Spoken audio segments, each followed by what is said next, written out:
بسم الله الرحمن الرحيم maanta waa 17 December waa maalintii xasuuqa loo geystay halkan aan taaganahayna weerarka ka dhacay lagu soo qaaday xarunta xisbiga wadajir halkaas ay ku geeriyoodeen ayna ku shahiideen 5 wiil oo ka tirsan ciidanka xoogga dalka Soomaaliyeed xisbiga asagoo arintaas ka duulaya wuxuu go'aansaday inuu maanta dhigo barordiiq lagu xusayo looguna duceeyo dhalinyaradaas ayaga ah laakiin waxaan la kulanay maanta wax aad iyo aad dadka Soomaaliyeed dhan ama kaag ugu riday ka fajiciyay inta go'garadka ah iyo guud ahaan shacabka Soomaaliyeed idilba waxa dhacday dawladda Soomaaliyeed inay xirtay jid kasta oo soo gala magaalada Muqdisho ama la iskaga dhex socdo dhexdeeda magaalada Muqdisho dhexdeeda waxaan markii hore u tacsiyeynaa shacabka Soomaaliyeed 3 milyan ee ku nool magaalada Muqdisho in la joojiyo barodiiqdaas daraadeed jidadka looga xiray isku socodka loo diiday in isbitaalada aadaan iskoolada aadaan shaqadooda aadaan laga hor istaagay aad iyo aad ayaan ugu tacsiyeynaa shacabkaas iyada ah waxaan kale hoosta ka xariiqayaa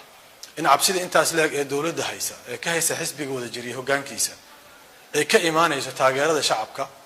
oo cabsi laga qabo shacabka Soomaaliyeed ee taageersan xisbigan iyo isku soo bixiisa isku imaashaha ay u barordiiqayaan munaasabadaas iyada ah in cabsi laga qabo daraadeed culayska intaas la eg loo saaray magaaladani waa arin hoosta laga xariiqo mudan waxay ii sheegeen saraakiil badan oo ka tirsan ciidanka nabadgelyada iyo booliska oo la hadlay in shaqada maanta jidgooyada ay sameeyeen jidxiirada ay ugu dambeysay maalintii ay madaxda igad ku shiraysa magaalada Muqdisho xadka intaas la eg iyo baaxadda jidgooyada intaas la eg iyo caqabadaha intaas la eg oo la dhigay waxay ku tusinaysaa awoodda uu leeyahay xisbigan iyo taageerada shacab ay haystaan taasna shacabka Soomaaliyeed ayaan uga mahad celinaynaa annaga u tacsiyeynaa dhibaatadii maanta soo gaartay waxaan rabaa inaan kala hoosta ka xariiqo jidgooyooyinka isbaara dhigashada taangiyada ama beebayada ciidanka booliska Soomaaliyeed ay ugu deeqday beesha caalamka ee hoteelada hortooda lagu jarayo biraha la qufulayo xildhibaanada la xayirayo shacabka la joojinayo waxa shalay ka hadlay xubnaha bulshada rayidka iyo hoggaankeeda waxay tilmaameen si cad u sheegeen in hadii la waayo isbeeska siyaasadeed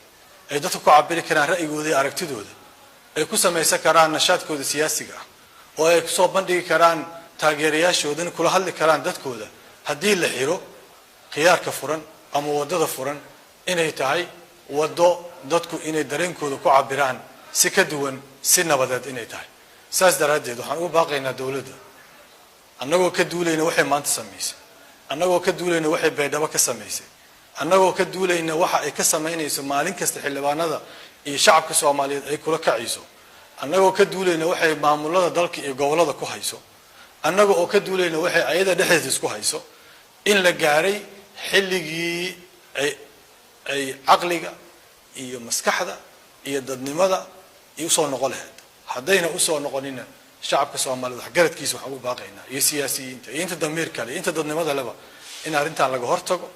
in arintan la qabto gacmaha nimankaas dhalinyarada ee talada dalka sida nasiibka ku helay in gacanta la qabto la joojiyo la istaajiyo marinkooda intaysan ka gudbin xadka intaysan dhaafin xuduudan ay ka talaabin oo ay dalkan iyo dadkan iyo shacabkan dhibaato intaas ka badan u keenin inaan si wada jir ah annagoo ka duulayna xadiiskii rasuulka kaleey salaatu salaam aha unsur akhaaka dhaliman oo madluuman walaalka haduu gardaran yahay iyo hadii la gardaran yahay gacmaha qabo inaan gacmaha qaban nimankaas dhalinyarada ah ee talakaboodka ah ee u dhaqmaya sidii 20 jir inay yihiin inaan qabano inta aysan dhibaato ka weyn noo imaanin annaga shacabka Soomaaliyeed ee la hadlayana waa kuwa meel kasta jooga waa kuwa dib ka soo maray dawladnimada Soomaaliya u soo maray u soo tiiri tacabeelay ayaan waxaan ka digaynaa dadka odayaasha dhaqanka lagu sheegay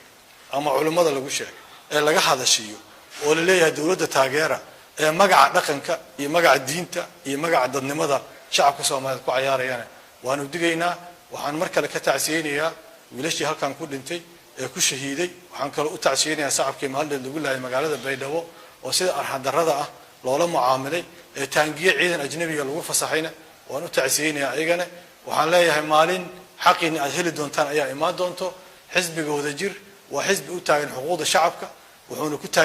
ku taagan yahay taageerada shacabka waxa ay dawladda uga cabsanaysana ma haysan ciidan iyo awood aan leenahay ma aha waa taageerada shacabka maalintaas ayaan abaalgudi doonaa dhamaantii hadii la yiraahdo taageeradiina waa maasantiin wassalaamu calaykum wa rahmatullahi wa barakatuh